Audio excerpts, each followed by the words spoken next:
بسم الله الرحمن الرحیم. الحمد لله و الصلاة و السلام علی حبیبنا و مولانا رسول الله و علی آله و صحبه و من والا.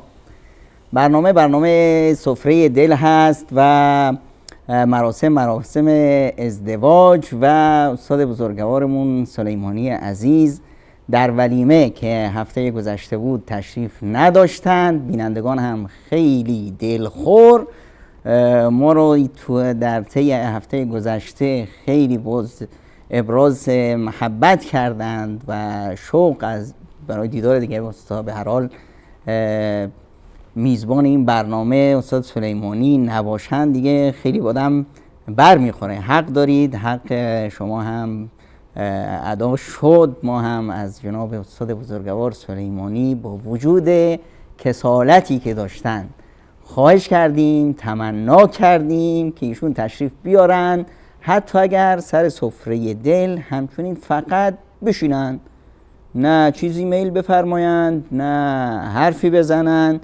وجود مبارکشون در سفره دل رونق دهنده این سفره است و بر ما منت گذاشتن. بنده با اجازه شما از همینجا دست استاد سلیمانی رو میبوسم که به اصطلاح خواهش ما لبیک گفتند و به خواسته بینندگان عزیزشون احترام گذاشتند و سر و پف گنده تشریف آوردند و استاد سلیمانی در خدمت شما هست و بنده هم در خدمت ایشون. و حالا برگردیم به شما. قرار نبود شما حرف بزنید اما یه دو کلمه‌ای با بینندگان بگید که دلشون خیلی تنگ شده واسه شما.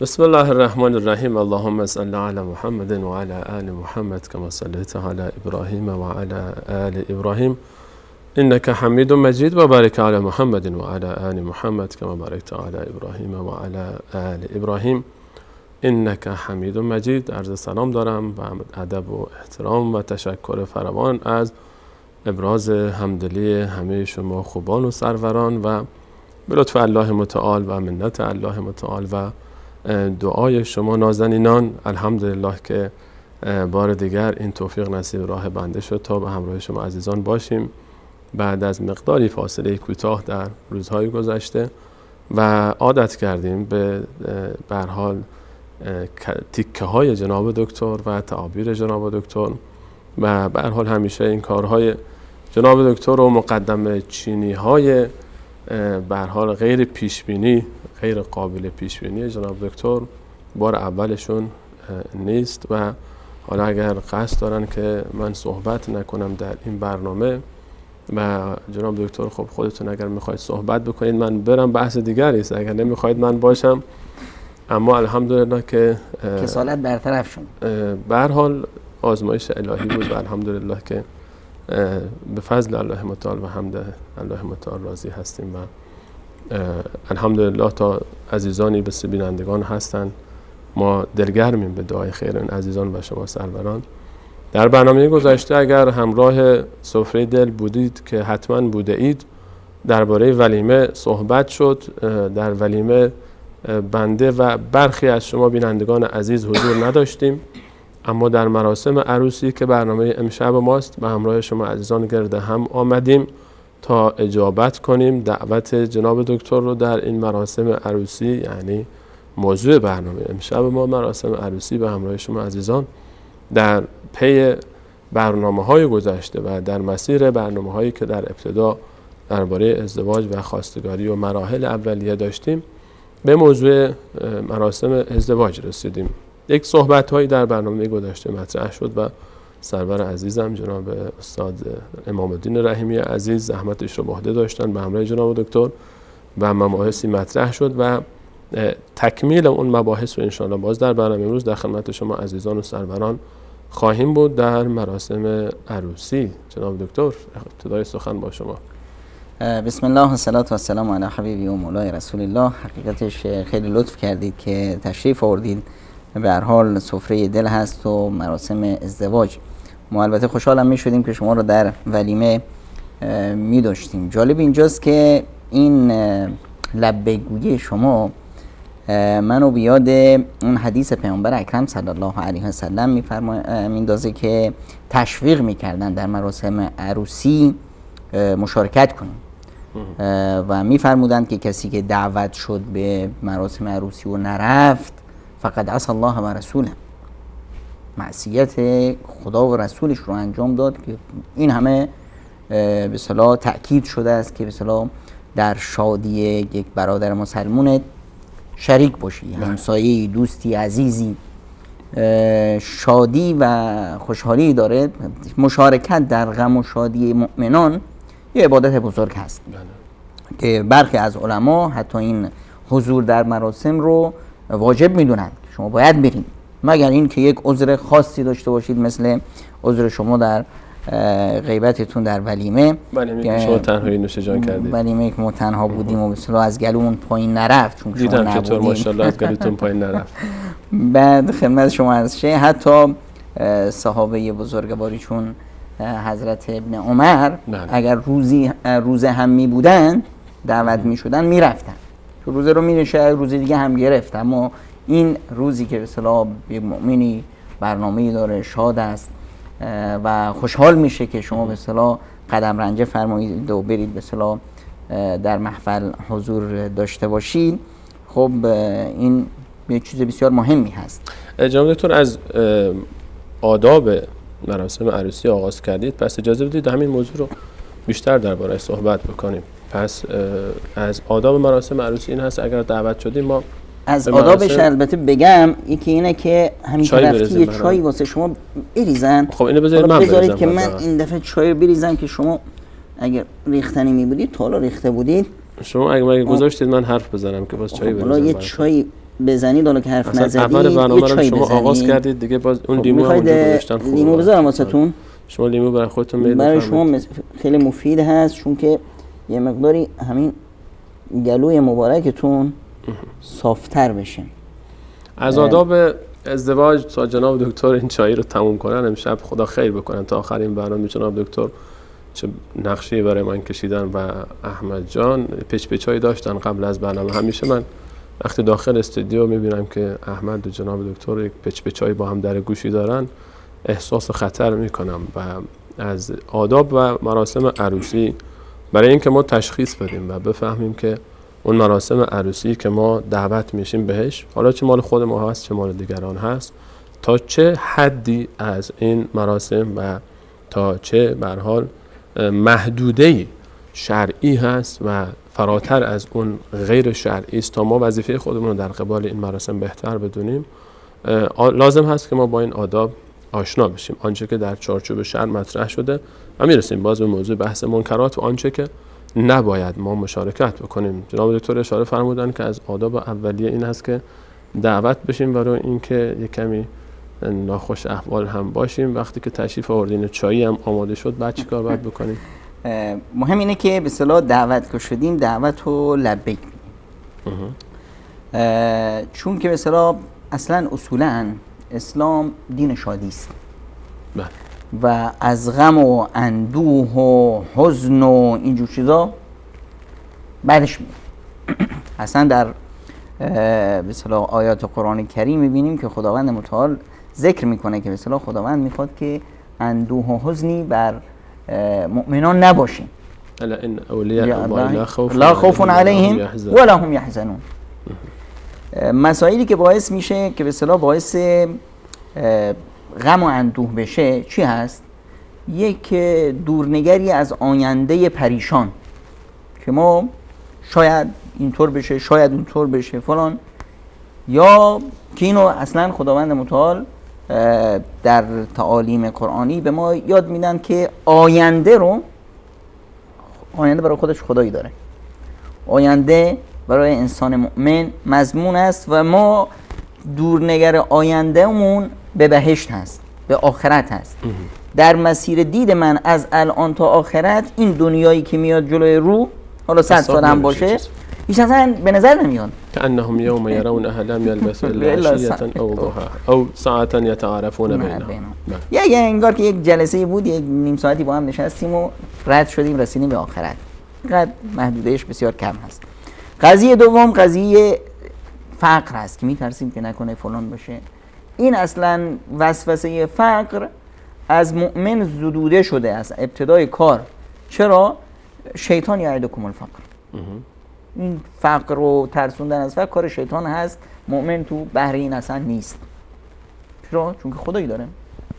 پس قضیه اینه که مثلا ما باید شاد باشیم و بیایم شادی های خاصی هست برای هر مؤمنی. این اصلا اصولا ازدواج یه چیزیه که شادی آور هست در همه جوامع بشری، حالا چه مسلمونه چه غیر مسلمون، همه در ازدواج میخوان شاد باشن.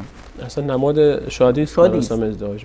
کل به اصطلاح ذهن به اصطلاح جوون همینه که کی این مراسم شادش باشه و بعد چون که این شادی به اصطلاح تکرار میشه و برای هر فردی یه جایگاه خاصی داره، برای اون فرد، برای اون خانواده یک چیزی به اصطلاح ملموسی هست، میخوان که دیگه عزیزانشون تو این شادی باشن.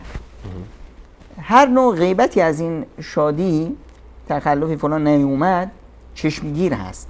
درسته که مثلا 200 300 هزار نفر رو دعوت کرده، اما یکی که نیومد ای فلانی کجاست؟ قیل و قال مطرح میشه. چرا قیل و قال مطرح میشه؟ چرا نه؟ اصلا در همچین مراسمی کیه که نمیاد؟ کسایی که مثلا یک کدورتی که اندکی داشته باشن الان یادشون میره میان. چرا مردم نگن یه چیزی و فلان. یه حالتهای خیلی استثنایی میشه که جنگا و کدورت‌ها و حقدها و کینه‌هایی هست که دیگه اینجا که نمیان مطرح میشه، نشان میشه، همه دنبالش میکردن. عموش چرا نیومده؟ دایی داماد 5 تا هستن، ششمیش کجاست؟ تو همچین محفل مهمی چرا نیست؟ بس اینجا مطرح میشه که اینا یه مشکلی دارن. 10 نفر از همین مثلا ریش سفیدایی که هستن، انسان‌های با وجاهت، میگن که آقا نمیشه، ما باید بیاریمش. بلند میشن میگیرن میارنش که آقا این مسئله دیگه جایی داره که هر چی بوده رو باید فراموش کرد. واسه همین رسول الله صلی الله علیه و سلم تاکید دارن بر حضور در این مراسم. چرا این تاکید هست اصلا؟ چون که اصولا در قضیه به اصطلاح پیش زمینه ازدواج درسته که یک شادی هایی رو درست میکنه، در این حال کدورت هایی رو هم پیش زمینش درست میکنه. یعنی چی؟ یعنی من رفتم خواستگاری دختر عمو. خب عمو بزرگه میخواست که من خواستگاری دختر عمو برم، دامادش بشه. نرفتم. دایی به خودش گرفته بابا ما وقتی که مشکلی میشه ما هستیم. الان که خواستگاری شد اصلا از ما یک مشوره هم نگرفتن. خب معلم من اونم انتظار داشت که من یه مشوری ازش میگرفتم. صاحب رأی بود. دایی و عمه و فلان و به خصوص در محیط کوچک خانواده یه محیط تنش آفرینی میشه. یه به اصطلاح خواسته هایی هست که برآورده نمیشه، یک انتظاراتی هست که بهش جواب داده نمیشه. من که با این ازدواج مخالفت نداشتم، اما به هر حال من ریش سفید این خانواده بودم، نمیشد از من یک صلاح دیدی بپرسن. یک توقع انتظارات اینا دلگیریایی به وجود میاره طبیعتا. خب این دلگیری ها کجا رفع میشه؟ تو مراسم ازدواج باید رفع بشه. واسه همینه که رسول الله صلی الله علیه و سلم میفرماید وقتی کسی رو دعوت کردن برای این مراسم و نرفت فقط عصى الله و رسوله، گناه کرد در حق خدا و رسولش، نه در حق این افراد. پس اینجا یک فرد با یک مشکل روبروست که الان من باید برای رضایت خدا و رسولش از هر چی که بود و نبود حالا تنازل کنم. طبیعت برنامه یک نشست و برخاست و یک سلام و علیک نیست. خیلی وقتا مثلا ما میریم، حالا همه رفتن منم روم گرفته میرم. طبیعتش طبیعت شادی هست. چون که شاد هست اون بار منفی که در من هست اونجا خنثی میشه. شما میبینید قبر اول که اومده عمو همچین گرفته است، نشسته با 6 من اصلا هم نمیشه خوردش. اصلا همه چند نفری این ور اونور میگن که هنوز تو دلش داره. خب برادر داماد یه جوکی میپرونه، خب اثر نکرد. یکی از دوستای داماد باز یه جوک دیگه میپرونه، کم کم داره اخماش کم وا میشه، داره آب میشه. یه ساعت 2 ساعت نگذشت دیگه میبینی که عمو هم وارد محفل شد حالا کیه که جلوی عمو رو بگیره. خب اینجاست که این طبیعتش کل این کدورت ها رو باید گم کنه. واسه همینه که حضور در مراسم ازدواج یه چیز برخی از علما میگن واجب است، باید بره. چه وقت اجازه داره که نره؟ که یک حالت استثنایی باشه، مثلا بیماری خاصی داره، مثلا یک سفر ناهنگامی اومد که مهم هست و امکان نداشت که جابجا بشه تاریخش عوض کنه. مثلا خود طبیعت برنامه بر فساد رفت که وجود اون شخص در اینجا اون وجهه میده اون گناه و معصیت. و مثلا عموی این برنامه حاج آقا سلیمانی هن. اما خدایی نکرده افرادی که این برنامه رو میخوان تهیه کنن یک منکراتی رو به راه انداختن، یه تالار بسیار مثلا گرون قیمتی رو گرفتن و از حال خانواده اجازه نمیده، یک نمیدونم یه پوز دادن است در واقع، فخر فروشی و یک فخر فروشی. حالا برای این فخر فروشی وجود استاد سلیمانی تأیید بر این کار است. میرن میگن بچه‌ها این کاری که شما میکنید اشتباهست، وضع ما وضع اقتصادی ما اینو اجازه نمیده، حق جامعه بر ما این اجازه نمیده، ما خیلی ها به ما چشم دارن، به ما نگاه میکنن، از ما یاد میگیرن، اون کاری که ما میکنیم برای مردم وجه پیدا میکنه، درست تلقی میشه. خب سعیشونو کردن، یه روز 2 روز اینو ببین اونو ببین، آقا این کارو نکنین، نه در نهایت نه حرفو نگرفتن، نرود میخ آهنین در سنگ. حالا که اینو میخ آهنین در سنگ نرفت، یه چیز دیگه میشه اتفاق بیفته که ایشون به خودشون حق بدن که شرکت نکنن. حالا که اینطور شد شما حرف من نمیگیرید و این واسه بسیار جامعه بده، نه واسه من. باید افق بیشتر از این باشه. حرف من رو نگرفتید، حالا من که پیش شما هیچ کاری نیستم من نمیام. این نشد، این دیگه منیت شد. اینی که مثلا یک حرفی که میزنه یه حرف بجایی هست، نه اینی که مثلا بیاد یه زورگویی بکنه. حالا حرف توی محافل عروسی قاعدتاً 100 تا سر پیدا میشه. هر کی میگه حرف من، اما حرف خودشو میخواد بگه، به کرسی بشونه، برادر بزرگتر حرف خودشو، نمیدونم مادر حرف خودشو. اینا در این مراسم ما یک معیارهایی داریم. حرف کی رو حالا بگیریم؟ آقای سلیمانی حرف شما رو بگیریم عمو ناراحت میشه. مثلا عمو میگه که شما مگه گدا گوش نید، پولشو بذارید به حساب من، ما در شهر نامی داریم واسه خودمون، ما نمیدونم فلانیم. عمو جان ما میخوایم که بچه محلی ها رو دعوت کنیم. مگه ما میخوایم گدا گوش ها رو شهر جمع کنیم؟ ما برای خودمون افراد داریم، ما برای خودمون فقط طبقه به اصطلاح یک طبقه معینی از جامعه. چرا؟ چون ذهنیت طبقاتی جامعه است، ذهنیت به اصطلاح فخر فروشی است. اینجاست که دیگه ما چیکار میکنیم؟ اون چیزی که درست است رو انجام میکنیم. معیار رو کی مشخص میکنه؟ معیار رو اون مفاهیم دینی ما مشخص میکنه. ببینید حالا معیارها چیه در عروسی؟ من میخوام ببینم که آیا من مشارکت بکنم در این عروسی یا نه. چه معیارهایی رو باید مد نظر باشه؟ قضیه معیار و ارزش ها چیز زیبایی هست که همه این رو میدونن. در قضیه ارزش ها اختلاف نظر وجود نداره، معروف شناخته شده است، مخاطب اینم اسمش معروفه، همه اسمش هست.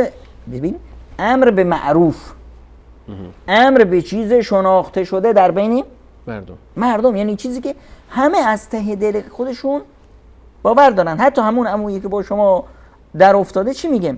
میگه سلیمانی جان حرف شما بجا، ما که روی این حرفی نداریم، اما این اما استدراکی که اومد دیگه همه چی رو میذاره میندازه دور. اینی که به اصطلاح یک ارزش هایی هست که موقعیت من، توانمندی من، مکانت اجتماعی من، از باب اینی که به اصطلاح من جایی هستم یا موقعیتی دارم که مردم خیلیا از من یاد میگیرن و در این حال حق جامعه، این نقطه‌ای که من هر بار روش تاکید میکنم، حق جامعه، چون که خیلی وقتا این جامعه مظلومه، کسی بهش بها نمیده. خب اینها و ببینید قضیه ازدواج، قضیه خواسته های انسان، اون شهوتی که انسان داره این سیر نشدنی هست. ما میخوایم مثلا خونمون اینطوری باشه. شما میبینید که یه زن و مردی هستن یه خونه 2 اتاقه دارن کیفم میکنن، یه جای دیگه میبینید که یه آپارتمان 10 طبقه است، این مالکیه مال یه زن و مردی، بازم سیر نمیشن. یعنی یه چیزیه که انسان همیشه بیشتر و بیشترش رو میخواد، وقتی یه فخر فروشی داره میخواد بیشترش کنه. دین میاد چیکار میکنه؟ وقتی دین میاد، دین این فضای طغیان رو مرزبندی میکنه. مثل یه حوض آب میاد، ما میخوایم یه حوض داشته باشیم، یه چارچوبی براش میذاریم. در واقع ما آب رو ضایع نکردیم، آب رو نمیدونم کنترلش کردیم. نمیگیم که بس آزادی ما رو گرفت، نه، آزادی شما رو نگرفت، شما رو در یک محدوده‌ای گذاشت که خودتو داغون نکنی، جامعه رو ویران نکنی. این ارزش ها رو این معین میکنه که آقا یه مسائل یک طوری برخورد بکنیم که دیگران هم بتونن ازدواج کنن. حالا جناب دکتر اجازه بدید که درباره خود آداب بیشتر صحبت بکنیم. شما فرمودید که خب مسئله اول بحث آداب ازدواج، آداب عروسی، مراسم عروسی نسبت به دیگران هست. الان خارج از خود اهل محفلن، به اصطلاح کسانی که دعوت میشن که با توجه به شرایطی که شما اشاره کردید حتی امکان برن و مشارکت بکنن. حالا به خود محفل اگر بخوایم برگردیم، خود محفل چه آدابی باید درش رعایت بشه و چه صفاتی باید داشته باشه؟ اولین مورد اینه که مردم رو خبر کنیم. اعلام کردن خیلی مهمه. واسه چی مهمه؟ واسه اینی که ما الان به جامعه یک پیوند جدید رو معرفی میکنیم. خب درسته. یا خانومی صاحب بچه شد، قبل از اینکه صاحب بچه بشه خداوند متعال یک حالتی رو در اون فضا به وجود میاره. 9 ماه کل منطقه میدونن که منتظرن که فلانی بچه دار میشه. نه تنها این، حتی شکمش میاد بالا تا همه ببینن که فردا کسی نشه که بگه این بچه رو از کجا آوردن. ازدواج هم همینطور، باید همه بدونن که این فردی که میاد تو این خانواده این الان عضو این خانواده شد، باید اعلام بشه.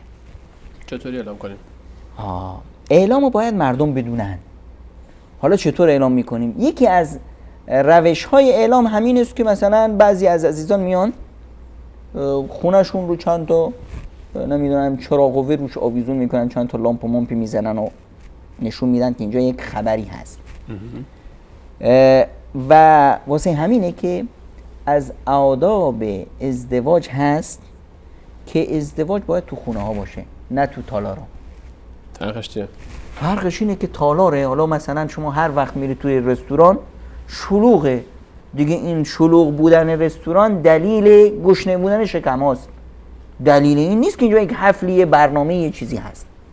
تازه این حفل و برنامه از کیه؟ باید بریم بپرسیم. وقتی که برنامه تو خونه فلانی هست، روی پشت بومش هست آقا ما آپارتمان این خونه نداریم، تو خیابون توی گوشه بازی از همین دوربر خونه 4 تا چی میزنیم، 4 تا نمیدونم چادر میزنیم، یه خیمه درست میکنیم، قضیه تموم شد. مردم میان میدونن کجا میری، میرم خونه فلانی، چه خبره؟ ازدواج. کجا میری؟ میرم تالار، چه خبره؟ تالار دیگه غذایی تقسیم میکنن. موفق باشید. کسی نمیپرسه ازدواج کیه کی نیست، چرا میری، چرا من دعوت نشدم. اما وقت تازه فهمیدی خونه فلانی ماشاءالله مبارکه، نکنه که پسر بزرگش ازدواج میره دختر بعدیش، حرف میپیچه تو بین مردم. اگه خونه جا نداره چیکار کنیم؟ دنبال جا بگردیم. کجا؟ خونه داماد جا نداره، خونه عروس جا داره، خونه عروس جا نداره، کوچه محله جا داره، کوچه محله جا یه چیزی بگم خیلی زیباست. در کل هندوستان و پاکستان و نمیدونم بنگلادش این قسمت از زمین تقریبا 1/6 بنی آدم ها اینجا زندگی میکنن. 1/6 جمعیت دنیا. بیشتر هم میشه. خب حالا اینا این جمعیت بزرگ قریب به حالا مسلمان و غیر مسلمانشون یه عادت بسیار زیبایی دارن. یه مراکزی هست، این مراسم چی میفروشن یا کرایه میدن، البته نمیفروشن، خیمه های خاص ازدواج. خب خیلی هم ارزون هم هست. نه تنها خیمه های خاص ازدواج، قضیه برنامه ازدواج همه رو به عهده میگیرن، پخت و پز و همه چیزشون. پخت و پزشون کجاست؟ همون نزدیکی های همون خونه که همه بدونن مسائلی که نیاز هست در یک محفل عروسی رو کرایه میدن کلا. همه خودشون به عهده میگیرن. خودشون به عهده میگیرن مراسمو، میان همونجا غذا درست میکنن، نزدیک همه میدونن، همه همسایا میدونن اینجا خبری که ازدواج هست. رنگ نمیدونم این خیمه ها مشخصه، خیمه های ازدواج هست. رنگ قرمز و گلای خوشگل و اینا داره. بعد میاد کجاست این؟ اولین نزدیکترین زمین خالیه کنار خونه. جالب تر این که حتی تو کوچه هایی که مثلا راههایی داره که طوری که به اصطلاح راه مردم رو نبندن، و چون که این فرهنگ شده، منی که کوچه به اصطلاح خونم ته کوچه است، وقتی میبینم این به اصطلاح راه رو بسته اصلا نه ناراحت میشم نه هیچی، یه لبخند میزنم، خوشحال میشم، ماشینم رو جای دیگه پارک میکنم.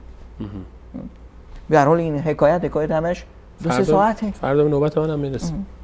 خب این فرهنگ بسیار جالب است و زندگی رو آسون میکنه. اینجا که وقتی برنامه رو میریزم، اولا همه منطقه خبردار میشه خونه فلانی شادی هست، همه تبریک میگن و اینا. ثانیاً وقتی که من تالار میرم، هدف چیه؟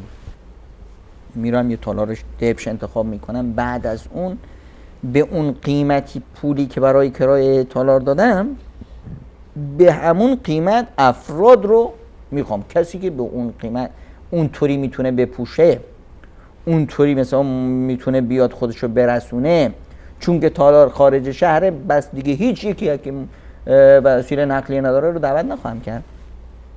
دعوتش کنم مثلا تو دست و پاش میفته، میشه که چیکار کنم، چطور اونجا برسم. چه کسانی رو اصلا باید دعوت بکنیم بررسی؟ خیلی جالبه است این سوال، خیلی مهمه.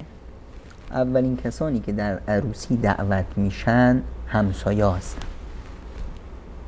ولو این که من نمیشناسمش کی هست چی کار است. اصلا ازدواج تو خونه منه، من همسایه دارم، نمیشناسم. مهم اینه که این افراد میدونن که تو این خونه فقط این 4 تا پسر بود میرفتن و میومدن. الان یه کسی دیگه اومده، این چی کار است؟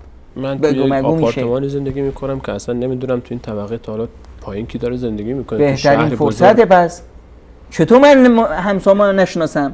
این فرصت ازدواج هست که بیارم بشناسمش. اگه از همسایه‌ام خوشم نمیاد چیکار کنم؟ خوشم نیاد باید بدونم که این همسایه‌مه، حقی بر من داره. ببین ما همه از هم دیگه خوشمون نمیاد، همه برادرها یه جوری نمیشن، اما همه برادرها حق دارن. همه خیشان من ازشون خوشم نمیاد، اما همه بر من یه حقی دارن. حق یه چیزی هست که خوشی و ناخوشی نداره، عدالت هست. پس اولین گروه باید همسایه ها باشه. همسایه ها، بعد از اون خیشان، و در بین همسایه ها و خیشان طبقاتی برخورد نمی کنم. فلانی سلیقه ام رو به کار نمیگیرم، یعنی گزینشی کار نمی کنم. چیکار میکنم؟ بهترین چیز بسیار بدترین غذا، رسول خدا صلی الله علیه و سلم میگه بدترین غذای ولیمه اون غذایی که اونایی که دعوت بشن و میان دعوت نمیشن، اونایی که دلشون نمیخواد اونا داخواسته میشن. یعنی چی؟ فقیر و نادار و گرسنه آرزو داره کسی واسه ولیمه دعوتش کنه، تو شکمی از عزا در بیاره، این دعوت نمیشه.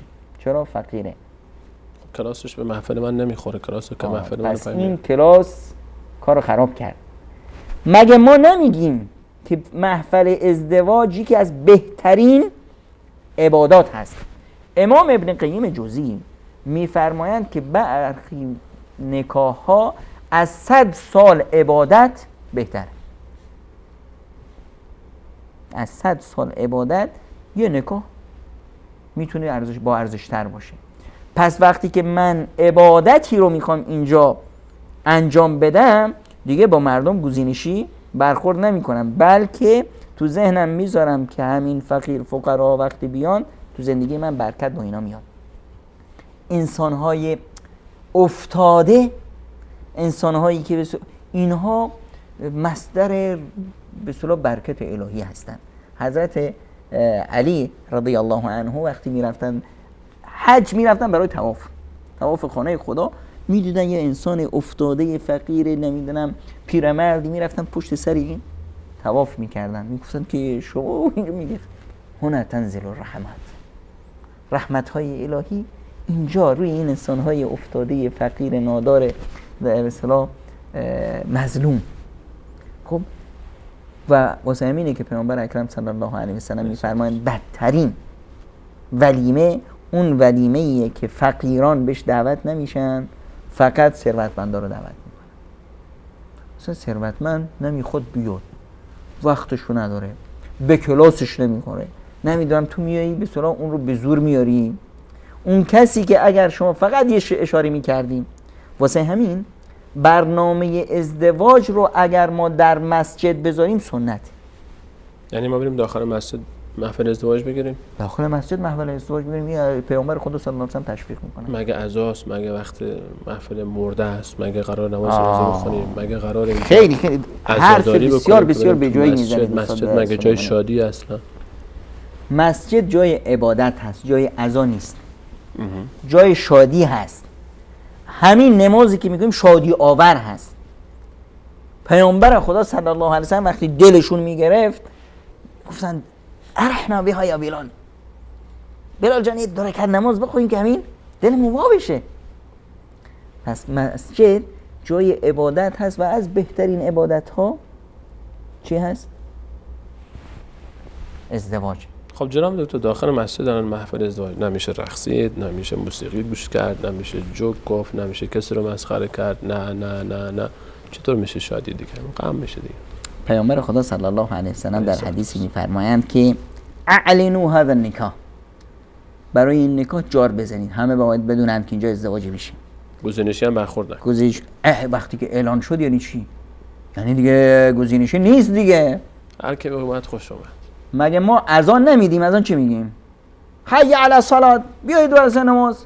کسی جلوی در مسجد وای میسه که این مسجد آقا لوکسه، تو این مسجد فقط اونایی بیان که این چونین پوشیدن و این چونین خودشون رو کلون زدن و اینا؟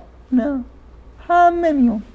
میکانیکش با همون لباسای پاره پورش هم میاد، همه. فقط یه توصیه هست، خود و زینت کن عند کل مسجد. آقا وقتی مسجد میاد یک مقداری مرتب بیایید، ترتمیز. ازدواج هم همینطوریه. یکی از عادات ازدواج، آداب ازدواج اینه که تر و تمیز بیایید. تر و تمیز یعنی چی؟ یعنی نه اینی که برم لباس قرض کنم، خب من همونی که دارم رو تمیز کنم، بشورم، کهنه باشه، تمیز باشه، ولی اینکه چند تا وصله خورده باشه، 100 تا وصله خورده باشه. خب وصله که عیب نیست، توی پوشاکیه، یه لباسیه. خب همون اتفاقا الان مد شده، الان لباسای پاره شلوار هرچی پاره تر قیمتش هم بیشتره و میگیرن پارهش میکنن، زانوهاشون رو پاره میکنن، فلانشون پاره میکنن، جای مختلفشون دیده بشه. آره این کتا رو که میبینید، کت مثلا اینجاشو وصله میزنن، اینجاشو وصله میزنن، پاره میکنن، باز از یک جای دیگه چیزی میدوزن اینجا. این البته کلاس فقیرا رو باید بالا ببره دیگه. شاید به خاطر همدردی با بی‌نمایان این کارو میکنن. بعضی فرهنگا خود به خود همینجوری یک حمایت غیر مستقیم میشه از این. المهم اینه که تو مسجد محفل ازدواج بگیر. در مسجد در همین حدیثی که پیامبر اکرم صلی الله علیه و سلم میفرمایند که اجعلوه فی المسجد، در ادامه حدیث در حدیث صحیح ترمذی هم هست، میفرمایند واضربوا علیه بالدفوف، دف هم بزنید، دایره بزنید. تو مسجد امکانش هست، جاش هست، مزاحم مردم نمیشید، مزاحم عبادت مردم نمیشید، این خودش عبادته. بذاریم تو مسجد ولیمه رو، مردم همه اهل محل بیان، این خودش عبادته. غذا بپزیم داخل مسجد توی گوشه‌ای اگر هست. جالب اینجاست در استانبول که یک شهر مدرن امروزی است، تاریخ داره هزاران سال، من خودم رفتم چند تا ازدواجای جوانای باحال، توی برخی از مساجد اصلا یه سالن بزرگی درست کردن برای ازدواج و برنامه‌های اینچنینی محافل. حالا اگه اینو در قالب یک فیلم ترکی شاید برخی از مخاطبین ما ببینن کلاس حساب بشه و خودشون این کارو بکنن، اما وقتی که من و شما میگیم شاید نپذیرن. خیلی جالبه، نه برن یه گردشی بزنن ببینن این مساجد رو ببینن. من خیلی خوشم اومد که به اصطلاح برخی از مؤسساتی که اجتماعی کارهای جامعه مدنی فعال هست میان مثلا همچنین ابتکارات میکنن. آقا مسجد میزنیم، یه گوشه زیرزمینی فلانی یه جوری یه سالن میزنیم، برای کلاس ها هم به درد میخوره، برای برنامه‌های اینچنینی هم به درد میخوره. قضیه خاصتا مثلا وقتی که تو مسجد محله برنامه رو میذاریم، خب دیگه خیلی از مشکلات حل شد. هزینه تالار رو ما میتونیم الان به جای اینکه بدیم مثلا چند صد هزار تومان مثلا یا چند هزار دلار، میتونیم اینو کمک کنیم به مسجد. دقیقاً هم میتونیم اگر هم کاری بکنیم دیگه مسجدمون 2 نفر ازدواج کنن مسجد چی میشه؟ جناب دکتر اجازه بدید همینجا تو مسجد باشیم فعلا و همراه شما بینندگان عزیز میام برنامه ببینیم. احمد میگه چای شربت شد، من که به خاطر گلوم ترسیدم که مشکل صدا پیدا بکنیم، دوربین رفتیم بر و میام برنامه شما عزیزان میبینیم، برمیگردیم در خدمت شما عزیزان خواهیم بود با ادامه این موضوع.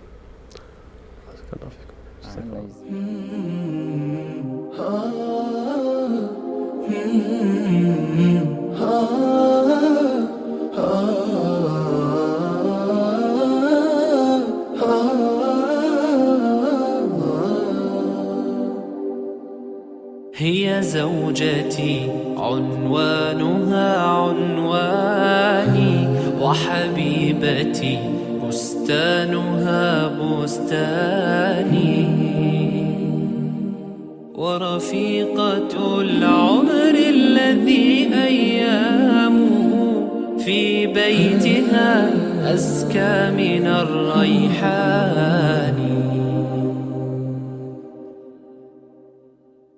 هي زوجتي عنوانها عنواني وحبيبتي بستانها بستاني ورفيقة العمر الذي أيامه في بيتها أزكى من الريحان.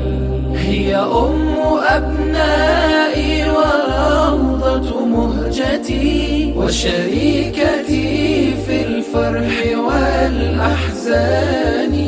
هي من إذا مل الفؤاد رأيتها زهرا جديدا يانع الألوان. وإذا اشتكيت من الصعاب وجدتها سهلا مريحا لين الأركان. وإذا أتيت من الظهيرة متعبا كانت كأنفاس النسيم الحاني.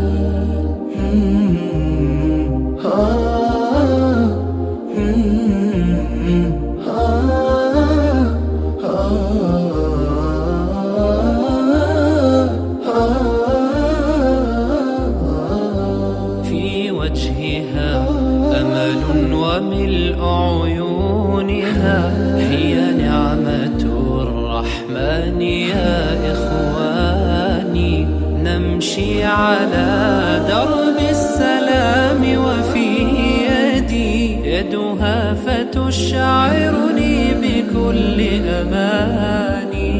في وجهها أمل وملء عيونها هي نعمة الرحمن يا إخواني. نمشي على درب السلام وفي يدي يدها فتشعرني بكل أماني. هي أم أبنائي وروضة مهجتي وشريكتي في الفرح والأحزان.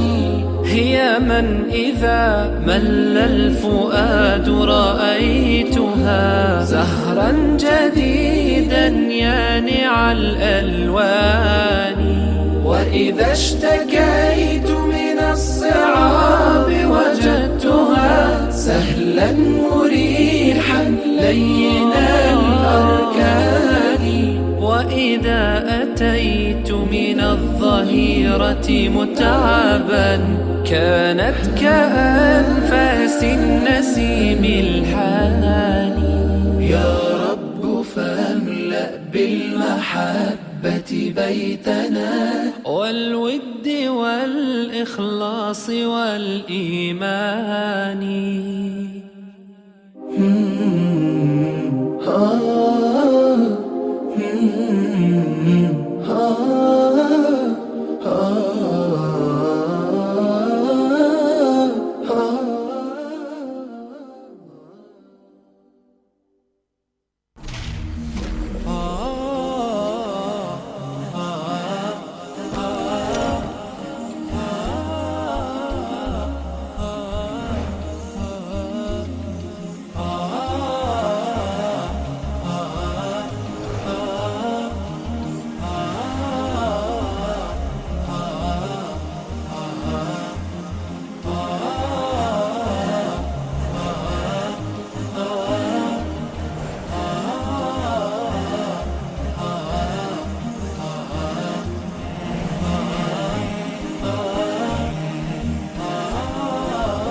بعد سلام مجدد خدمت همه شما خوبان و سروران. همچنان با شما هستیم در باب مراسم عروسی و آداب مراسم عروسی. جناب دکتر به چند موضوع مهم اشاره کردن و اینکه ما سعی بکنیم که این موارد رو رعایت بکنیم. اجابت دعوت مراسم عروسی حتی امکان مگر آنکه عذر موجهی داشته باشیم و در محفل آن چیزی مطرح بشه و انجام بشه که مخالفت صریح با شرع مقدس اسلام داره. موضوع دوم اعلان کردن و اینکه این اعلان به شکلی باشه که ما در اون گزینشی عمل نکنیم که فقط یک عده خاصی رو دعوت بکنیم و بهترین غذای عروسی غذایی است که در اون فقیران و مستمندان هم در نظر گرفته بشن. همسایه ها رو فراموش نکنیم، حتی امکان در خانه خودمون و یا در محله خودمون و یا اگر جایی هم پیدا نکردیم در مسجد محل میتونیم که فرهنگ سازی بکنیم. اگر هم تا به حال این کار انجام ندادیم که در مسجد محله خودمون این محفل رو برگزار بکنیم به جای اینکه خرج‌های آنچنانی داشته باشیم. همچنان در این مسجد بودیم به همراه شما با مراسم عروسی و برمیگردیم خدمت جناب دکتر و ادامه موضوع. سلام مجدد. علیکم السلام و رحمت الله و برکاته. خیلی خوش اومدید به محفل عروسی. بودیم از اولش. شما بودید از اولش؟ ولیمه رو شما تنها خوردید، عروسی اومدیم. خیلی خیلی خوش اومدید، بازم قدم رنج فرمودید. در هر حال وقتی میگیم اعلان یعنی اینی که باید سر و صدا باشه.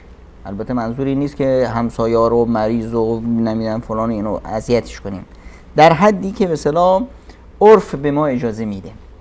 عرف بعضی وقتها چنان بازه که اصلا حدث ولا حرج. اگر همچین عرف نادرستی در جامعه به اصطلاح میخواد خودشو به مردم تحمیل کنه، اون رو باید شاخ و برگشو برید. یعنی ما در یک تنها نیستیم، همسایه داریم، همسایه بچه کوچیک داره باید بخوابه، بیمار داره، فلان داره.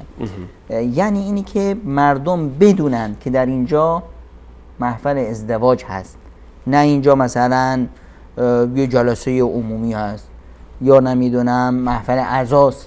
چطور میفهمن مثلا اینجا محفل ازدواج هست؟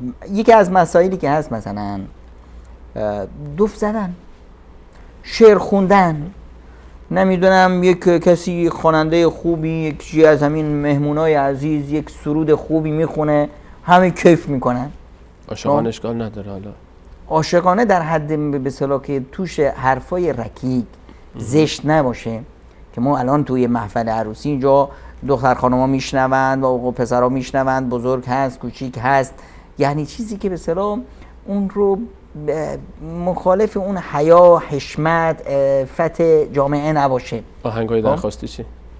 دیگه این رفتیم اون ورقه فازتی گرفت. اینی که به اصطلاح مهم اینه که یعنی تنوع داشته باشه، تنوعی داشته باشه، نشون بده که این یه محفل ازدواج هست. در همون به اصطلاح جامعه مدینه منوره یه روزی ام المؤمنین عایشه صدیقه فرمودند که یا رسول الله ازدواج فلانی هست. ازدواج یکی از انصاریان هست. فرمودن سر صدای من نمیشنوم، کسی از دختر خانم‌ها رو نفرستادید اونجا دفی بزنه و شعری بخونه. یعنی اینی که به خصوص به اصطلاح محفل خانم‌ها خوششون میاد از سر و صدا و نمیدونم محفل‌های شاد، به خصوص در محافل ازدواج ذوقشون بیشتره. اینه که اونجا مثلا سر صدای بچه‌ها دختر خانم‌ها دفی بزنن، شعری بخونن، نمیدونم کفی بزنن، سر صدایی را بندازن که اینجا نشون بده که اینجا شادی هست. فضای شاد ایجاد کردن. حتی در قسمت آقایون بعضی وقتا ما به اصطلاح احساس میکنیم که به اصطلاح بینا به شخصیت ما نمیخوره. خب میاییم یک همچنین محفل ازدواج عروسی میگیریم که اصلا نمیدونی اینجا عزاست، اینجا یه نمیدونم غذای صلواتی گذاشتن، اینجا یعنی منظورتون اینه که در این مراسمی که ما گرفتیم به برداشت خودمون یک محفل عروسی اسلامی، در این محفل هیچ یک از مظاهر شادی پیدا نیست. یعنی کسی میاد فکر میکنه محفل حالا چند نفر جمع شدن این دیگه، یعنی ما فکر نکنیم که این کارو کردیم کار خوبی کردیم که آقا ما به اصطلاح موسیقی نه آوردیم، ما نمیدونم رقص و دهل نه آوردیم، پس ما کار خوبی کردیم. بله ما که رقص و دهل نمیاریم کار خوبی میکنیم، اما از این ور بام خودمون نمیندازیم اون ور که محفل رو محفل عزا بکنیم.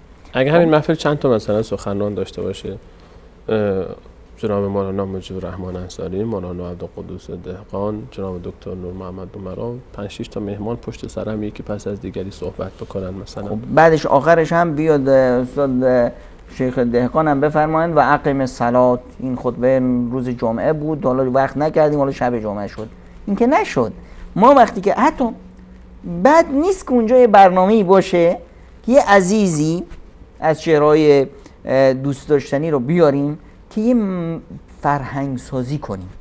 یک مشکلاتی که جامعه داره در قضیه ازدواج فقط، نه اینکه بس حالا بیاریم فلانی رو، آقای دکتر عمرا رو آوردیم حالا بگه که به اصطلاح عزیزان مرگ حق است و همه میمیریم و واسه قبر خودمون آماده کنیم. اینجا حرف قبر نیست، اینجا حرف شادی است. جالب بود، در یک جالب نبود ببخشید، در یکی از محفل‌های عروسی ما مشارکت داشتیم و سالها گذشته و به اصطلاح محفل عروسی اسلامی، و در محفل شیخ صحبت کرد، شروع کرد درباره قیامت، عذاب قبر، شب اول قبر و شب اول زندگی، مردم بخندن همشون گریه می‌کردن، صحبت می‌کردن. و می‌بینیم جناب دکتر بعضی محافلی که حالا به اصطلاح به تعبیر شما به جای اینکه میخوان جلوی مثلا گناه رو بگیرن و ساز و دهل و رقص و آنچنانی، می‌بینیم که در اصل کلا شکل ماهیت محفل عوض میشه. دقیقاً. پس اینو نمیشه گفت یک عروسی اسلامی. این اون برای بام افتادن است. ما بین افراط و تفرید نباید بایچیم.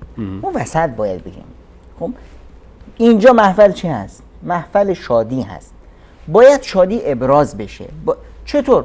یک به اصطلاح استانداردی که بخوام بذارم اینه که هر کسی از این خیابون رد شد باید بدونه که تو این خونه محفل شادی هست.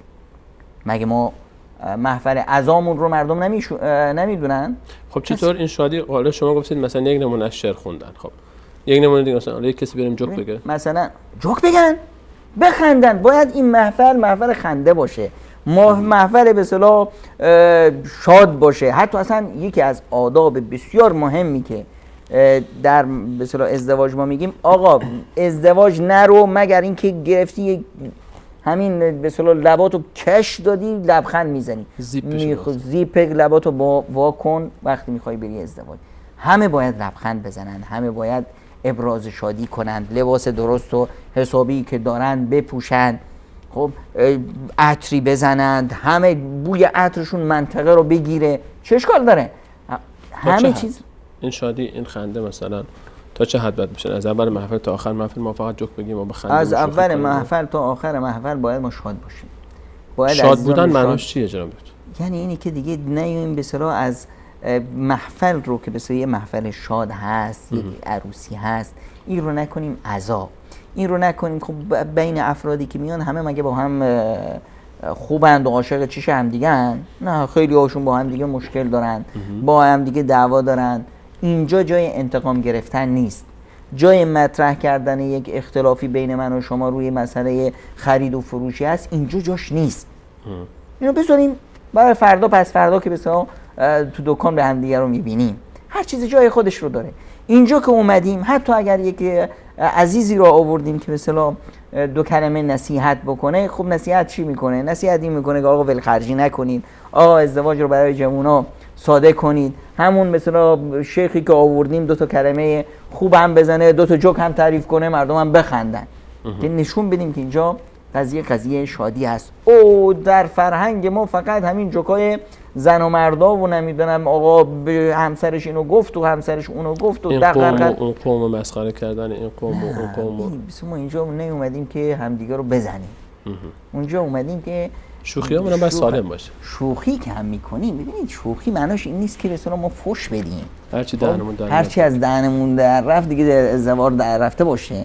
نه، یعنی یک چیزی که مثلا ما این محفل رو محفل یک نشون بده که مثلا ما در کنار هم در یک شادی هستیم، همدیگر رو میخوایم محبت رو زیاد کنیم، عشق و عاطفه رو زیاد کنیم. نمیدونم حتی ببینیم یکی از عاداتی که مثلا در برخی از مناطق خراسان ما هست، مردم چیکار میکنن؟ خراسان شما که از بلوچستان هستید، یعنی از مولانا نصرالدین پرسیدن که بچه کجایی؟ گفتن اون زن نگرفتن. خب وقتی زن گرفتی دیگه شدی از اون منطقه افتاد. بعد چیکار میکنن؟ بعضی از برخی از محلا حالا کم رنگتر شده اما باز هم هست که خب مثلا همون وقت عقد و اینا دامادی بیچاره نمیدونه خودشو چطور جمع کنه، فلان کنه، اعلان کنه. خب یه جایی بالشی میذارن، داماد میشینه، بعد چیکار میکنن؟ همین داماد خود اینکه این جو رو یه جو شاد کنن، یه جوی دیگه همچون بسته و گرفته نباشه. داماد چیکار میکنه؟ همین به اصطلاح بالشو میگیره میزنه روی سر جوونایی که ازدواج نکردن تو این محفل هستن که چی؟ بختشون باز بشه. بعد جوونا هم میگیرن از دست داماد این بزن به سر اون بزن به سر. پیرمردا میگن آقا ما حق نداریم بخت ما هم باز بشه، این بزی بالشو بزن روی اون. یه جوی میشه، یه جو چی؟ شوخی، یه جو شاد. در برخی از مناطقی که کارهای زیبایی هم میکنن، ببینیم در ازدواج خب اطیاف مختلفی از جامعه هستن. بله. شیخ مجیب و شیخ مجیب انصاری عزیز و شیخ دهقان با همون وجاهت و با همون ابهتشون هم نشستن که آدم نمیتونه سرشو بخارونه. خب یه جوونی هم نشسته بیچاره میخواد که کاری بونه، همون این چشای به اصطلاح این علما دیگه چیزو به اصطلاح از چشاشون نمیرفت. اینجا چیکار میکنن؟ جوونا بلند میشن، آقا علما هم بلند میشن. یه نمیدونم همون در برخی مناطقی که رقصای سنتی خاصی هست، یک ورزشای مثل ورزش‌های رسمی رزمی. خب این حرکت‌ها رو میکنن، نمیدونم علما بلند میشن، دامادو میپرونن بالا. یک به اصطلاح کارهای بسیار ساده است در خودش، اما اون ابهت ساختگی که در این مجلس هست این رو باید شکست. که ما دیگه اینجا نرفتیم که در محضر شیخ دهقان زانو بزنیم که ایشون مثلا درس فقه به ما بدن. با ما اومدیم اینجا شاد باشیم. خود شیخ دهقان رو هم بذاریم شاد بشیم. هستن دیگه، مگه نیستن؟ در محافل خیلی که از محافل که از عزیزان رو می‌دیدیم که یک صد بینندگان ما نمیدونن، یه شیخ صدمون مجیب انصاری در یک محفل یک شعر شاعرانه نمیدونم با اون صدای زیبایشون ماشاءالله میخوندن که کل محفل واقعا دیگه آدم ازدواج میکرد که هر 1-2 سال یه عروسی خودش بگیره فقط واسه همین به اصطلاح محفل به اصطلاح حضور مبارک ایشون. من حقیقتش اون برنامه رو دیدم گفتم ای کاش منم داماد بشم ایشون رو بیارم در محفل. شما فکر کنم امشب خیالتون جمعه که تلویزیون خونه‌تون برقش قطع شده چیه؟ نه امروز که برنامه رو دقیقاً می‌بینند اصلا خانمم وقتی اون محافل شاده که به اصطلاح استاد انصاری دیدن اصلا میگن که ما چرا یه ازدواج دوباره نکنیم. قضیه خیلی این شاد کردن چی محفل خیلی خوبه. این در همون مراسم به اصطلاح اصلا کل این ازدواج یه چیزی نیست که یه بار در سال بشه. در هر خانواده‌ای هر چند به اصطلاح برای فرد یه باره، برای جامعه هر چند وقتی هست. ما در به اصطلاح دینمون اصلا دینی هست که شادی نهادینه است. شادی جزء از عبادات هست. شادی به همون اندازه ارزش داره که نمیدونم روزه ارزش داره. رمضان داریم بعدش روز شادی اجباری، عید فطر روز شادی اجباری. روزه گرفتن حرام است. روزه گرفتن حرامه، مسجد رفتن، لباس درست پوشیدن، نمیدونم همه مسلمان‌ها در یه جا جمع شدن، نمیدونم هم دیگه رو به آغوش گرفتن. بعدش میاد به اصطلاح بعد از حج یک شادی اجباری. قربونی بده، نمیدونم دید و بازدیدا و فلان. اینا یعنی چی؟ یعنی اینی که ما باید هر چند وقتی یه رفرش بشیم، یه تازه بشیم. در حق جامعه همین ازدواج هست. خب در مثلا قضایای 2 تا عید برخی از افراد جامعه نیستن. مثلا غیر مسلمونی اگه باشه زیاد باها نمیده، مهم نیست، براش مهم نیست، نمیاد تو چی. نمیدونم خیلی از مسلمون ها هم به پایبندی و به اصطلاح به ارزش ها زیاد ندارن، اونها هم باها نمیدن. اما در ازدواج دیگه اینجا مسلمون و غیر مسلمون نداریم، آقا روزه‌دار و غیر روزه‌دار نداریم، نمازخون و غیر نمازخون نداریم، همه هستن. همین که وقتی که پیامبر اکرم صلی الله علیه و سلم میفرماید اجعلوه فی المساجد، تصور کنی وقتی ما تو به اصطلاح یک برنامه ازدواج میگیریم توی مسجد، خب 4 تا غیر مسلمون هم تو منطقه‌مون هستن، همسایه هستن، حالا مجبوریم دعوتشون کنیم همسایه‌ان. 10 تا جوونی هستن که اصلا از مسجد اینا رو ترسوندن، شیطون ترسونده که نکنه وارد مسجد بشید که گوشاتون رو میبرن. خب وقتی میاد میبینه که مسجد هم برنامه شاد هست، ببینید خیلی جالبه که بدونیم که ما چقدر وقتی که تعالیم و فرمایشات رسول اکرم صلی الله علیه و سلم رو کنار میذاریم چقدر افت میکنیم. در به اصطلاح کشورهایی که اصلا مسیحی هستن ازدواج چندان مطرح نیست و اصلا جامعه پاشیده است. وزنی نداره زیاد تو این جامعه. خب اصلا رهبانیت رو تشویق میکنن، آقا ازدواج نکن، برو راهب باش، نمیدونم صومعه‌ای بکنن پسر هستن با هم. غیر از این حتی قضیه ازدواج اینقدر بها نداره. پیش ما ازدواج نکردن گناه، پیش اونا ازدواج نکردن عبادت است. عبادت. با این وجود وقتی دیدن مردم دارن از کلیسا فرار میکنن، برای جذب مردم به کلیسا چیکار میکنن؟ ازدواجشونو تو کلیسا میگیرن. تو کلیسا میگیرن. حالا ما که اصلا در ازدواج بسا در مسجد، این از سنت رسول الله صلی الله علیه و سلم است. اجعلوه فی المسجد. اینو تو مسجد بکنیم. چرا این از این فرصت استفاده نکنیم؟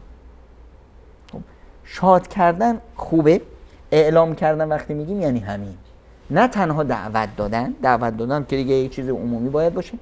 بله. خب اینم به اون معنا نیست که منی که توان ندارم خب میگم آقا مگه من تو مسجد دعوت کنم همه اهل منطقه بیان 2000 نفر میشن. شاید ایده بگن خب مشخص نیست تعداد، به همین خاطر ما نمیتونیم اونجا بگیریم چون تعداد مشخص نیست. تعداد مشخص برای مشکل ساز میشه در غذا مثلا. قضیه نه، ببینید قضیه مسجد برعکس، مسجد تعداد رو مشخص میکنه. برای چی؟ اولین باری نیست که مردم میرن مسجد. مسجد یعنی چی؟ مسجد یعنی نماز جمعه. نماز جمعه ما میدونیم که چقدر اقصا درجه افرادی که میان چقدرن. خب در عین حال من 100 نفر از خویشا و اینا رو هم دعوت کردم. خب اینا هم اومدن جمعاً چقدر میشه تو دستمه.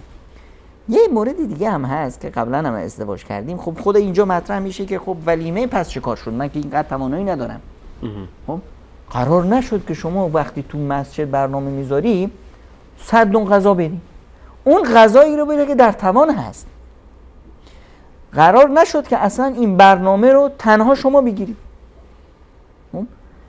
میشه که در همون اعلامی که میدیم میگیم آقا به خصوص افرادی که مثلا حالا برای همه میسر نیست که یه چیزی با خودشون بیارن، اما میشه که من بخوام از 10 نفر دیگه از افراد عزیزای خودم وضعشون خوبه فلان، عزیز شما که میایی یه چیزی شما هم با خودت بیار. اینجا جمعیت زیاده، همه ی افراد خیشام که به اصطلاح هستن، افرادی که به اصطلاح با من عزیزن، اینا رو هم تو پیامی که براشون میفرستم آقا یه چیزی با خودتون بیارید که اونجا به اصطلاح همه شریک باشن. جالب دکتر خیلی هم میگن بده، زشته، یعنی چی؟ ما این گدایی اسمش، این برام میخوره من برای مراسم عروسی پسرم دخترم به بقیه بگم شما یه چیزی بیارید، نمیشه. خب من میگم اینجا یه برنامه شادی هست. من فقط در این برنامه شادی من اهرامم که حرکت میدم. پیامبر خدا صلی الله علیه و سلم ازدواج میکنند با دختر پادشاه صفیه بنت حیی. بله. این طرف دختر پادشاه یهودیان بود. درسته. پیامبر خدا باشون ازدواج میکنن. چی میگن؟ بچه‌ها هر کسی هر چیزی با خودش داره بیاد یه ولیمه را بندازیم. هر کسی یکی خرمایی میاره و یکی نمیدونم کرایی میاره، یکی ازدواج. در بیشتر ازدواج‌های پیامبر اکرم صلی الله علیه و سلم گوشت نیست. حتی خرج ازدواج شب ازدواجشون با ام المؤمنین عایشه که دیگه عزیزترین همسرشون هستن رو یکی از صحابه فقط دید مقداری برنجی گوشتی، برنج کالا نبوده گوشتی با حالا همین ازدواج عایشه کیه؟ نیاز به تعریف نداره. دختر کیه؟ صدیقه بنت صدیق. پدرشون ابوبکر میلیونره. اگر پیامبر اکرم صلی الله علیه و سلم اشاره نه فقط اجازه میدادن، ابوبکر دلش نبود که 100 تا شتر بندازه زمین و اصلا کباب شباب را بندازه. خود مادر میفهمد در شب عروسی من نه گوسفندی ذبح شد و نه شتری به زمین افتاد. برای چی؟ برای این که اینجا چشا به این خونه است. چشا به این خونه است. خیلی حرفه. یکی از علما بودن وفات کردن، دختراش میگرفتن چیکار میکردن؟ ریسندگی میکردن، چیزایی میبافتن میفروختن. خب اومدن پیش امام احمد فرمودن که امام ما روزا بافندگی میکنیم چیز خوب میفروشیم، شبا تاریکه خوب بافندگیمون نمیشه. پلیس به اصطلاح حکومت اینایی که به اصطلاح میان شبا به اصطلاح حرکت میکنن، نگهبونا باشون مشعلی هست، بعضی وقتا میان کنار خونه ما پشت بام نور این میفته تو پشت بام ما ازش استفاده میکنیم، ریسندگی خوب میکنیم، این برای ما خوب بازار میاره، این برای ما جایز است یا نه؟ اشکالی نداره، خب این شما اون نخواستید و فلان. بعد گفتن ببخشید شما دخترای کی هستین؟ گفت ما دخترای بشر حافی. گفت اما برای شما جایز نیست. چرا؟ چون که مردم ورع رو از شما یاد میگیرن، مردم نمیدونم ایمان رو، دینداری رو از شما یاد میگیرن. شما الگویید. اگر شخص اینطور شد باید در جامعه، این حق جامعه است، حق جامعه است که یک انسان فهمیده، یک انسان فریخته، یک دانشمند، یک عالم، یک دلسوز جامعه وقتی ازدواج میکنه، به خصوص ازدواج خیلی از مسائل دیگه هست که زیاد مهم نیست، بلکه ما در اونجا به جامعه نشون میدیم مثلا یک عالمی هست، خب تو یک خانواده، تو یک خانه خوب زندگی کنه، تو یک نمیدونم وضع اجتماعی خوب زندگی کنه، تشویقش میکنیم که چی؟ که مردم ببینن آقا عالم بودن، دانشمند بودن، دیندار بودن معناش فقر و بدبختی و خواری نیست. میشه در نعمت چون عثمان غنی زندگی کنی اما سخاوتت مثل عثمان باشه، اما در قضایایی که مثل این هست اجتماعی است، الگو برداری میشه، جامعه حق داره، مثل ازدواج، به خصوص ازدواج. در اینجا دیگه نه، همون شخصی که اون طوری شاهانه زندگی میکنه، همون عالم، همون شخص رو میگیم نه، ازدواج توی ازدواج ساده بگیر تا جامعه بدونه آقا فلانی با این همه عظمت و با این همه وضع اقتصادی خوب و با این همه ازدواج ساده ای رو به راه انداخت، پس من چطور نتونم بچم رو زن بدم؟ من چطور نتونم دخترم رو شوهر بدم؟ این مسائل باید، اینو میگم حق جامعه و هر بار تاکیدش میکنم، این رو باید در نظر داشته باشن همه افرادی که چشم جامعه به اونشون هست. چشم جامعه به کیه؟ به تمام معلمین، به تمام طلبه علم، به تمام افراد دیندار که ظاهر دیندار دارن، مردم میدونن که اینا دیندارن، نمیدونن فلان، به تمام افرادی که یک وجاهتی خداوند متعال به انسان روزی‌های مختلفی میده. مال و ثروت روزی هست، از مال و ثروت مهمتر وجاهت اجتماعی است، جایگاهی که خداوند متعال به یک شخصی میده. شما ببینید در یک جایی هست، انسانی هست میلیونر، اصلا تو چشم مردم جایی نداره، یه فقیر ناداری هست اما حرفی زد امکان نداره جامعه، 2 نفر پدرکشی دارن، این میاد میگه که به خاطر من، میگه به خاطر شما گذشته. این انسانی که این همه خداوند بهش وزن داده، تو چشای مردم این همه جایگاه بهش داده، این دیگه باید حق جامعه رو ادا کنه. خیلی ممنون جناب دکتر. اجازه بدید به همراه شما و بینندگان عزیز میان برنامه میبینیم، برمیگردیم، همچنان با شما هستیم در مراسم عروسی. ناراحت نشید از اینکه چرا مراسم عروسی ما کش پیدا میکنه. در خود جامعه ما این گونه است، 3 شبانه روز وقتی که یک محفل عروسی باشه، در برخی از جاها ما هم حق داریم که حداقل 3 تا برنامه پشت سر هم درباره عروسی صحبت کنیم. برمیگردیم، در خدمت شما هستیم. جزاکم الله خیر جناب دکتر. نور في الظلمات أنسي في خلواتي يا سعدي وهنائي القرآن حياتي. وأنكحوا الأيام منكم والصالحين من عبادكم وإمائكم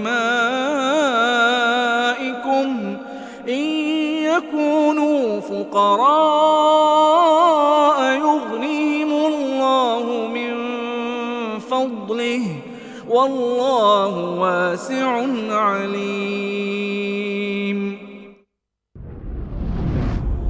و به مردان و زنان بی همسر و نیز غلامان و کنیزان شایسته خیش همسر دهید اگر فقیر و تنگ دست باشند، الله آنان را از فضل خیش دارا و بی نیاز می گرداند و الله گشایشگر داناست.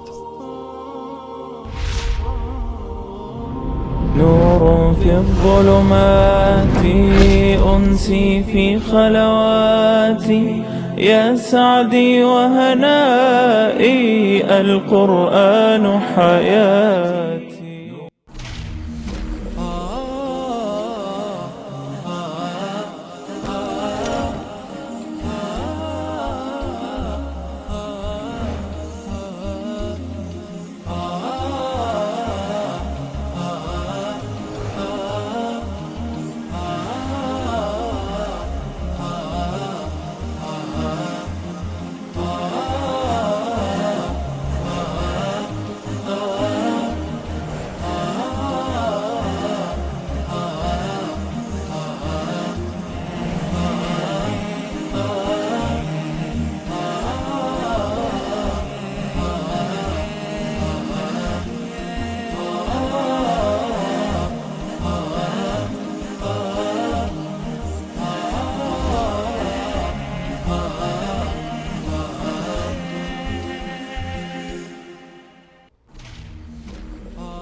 با عرض سلام مجدد خدمت همه شما نازنینان و مهربانان، همچنان با شما هستیم با ادامه برنامه سفره دل.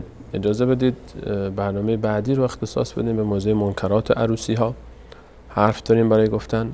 من خواهش من از همه شما سروران این هست ما رو تحمل کنید، در برنامه بعدی بیاری الله متعال اگر لقا و بقا مقدر بود و دوستان و آشنایان رو جمع کنید ان شاء الله که بتونیم با همراه شما درباره عروسی ها صحبت کنیم. عروسی هایی که الان در جامعه ما داره اجرا میشه بدون تعارف، بدون مجامله و وارد میشیم به تمام محافل عروسی هایی که داریم، در تالارها، در رقص و سازها، در بخش عروسی قسمت خانم ها، لباس هایی که خواهران میپوشن و آنچه که در محفل خواهران اتفاق میافته، آنچه که در آداب و رسوم ها هست با شما صحبت خواهیم کرد به تفسیر در جزئیات مختلفش و اینها رو در ترازوی آنچه که ما خود رو به او مسما کردیم شرع مقدس اسلام خواهیم گذاشت و صحبت خواهیم کرد به تفسیر که یک شب که بیشتر نیست، یک شب که 1000 شب نمیشه، محفلم که محفل شادی، خودتون گفتید بعد شادی باشه،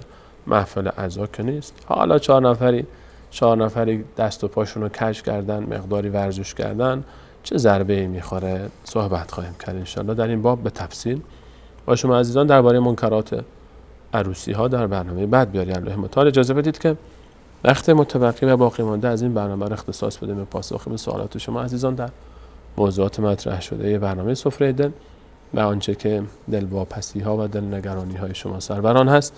جناب دکتر خواهری فرمودن که برام دعا کنید، نمیدونم که با یک شوهر معتاد چیکار کنم، فقط پناهم خدا یکتاست و منتظر راهنماییتون هستم.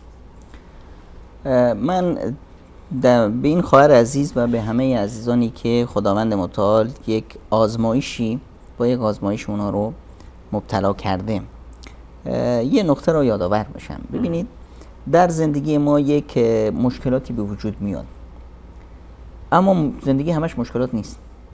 خب ما دوربین چشممون رو زوم نکنیم روی این مشکل. ببینید همین خواهر عزیز خداوند متعال یک شوهر معتاد بهش داده.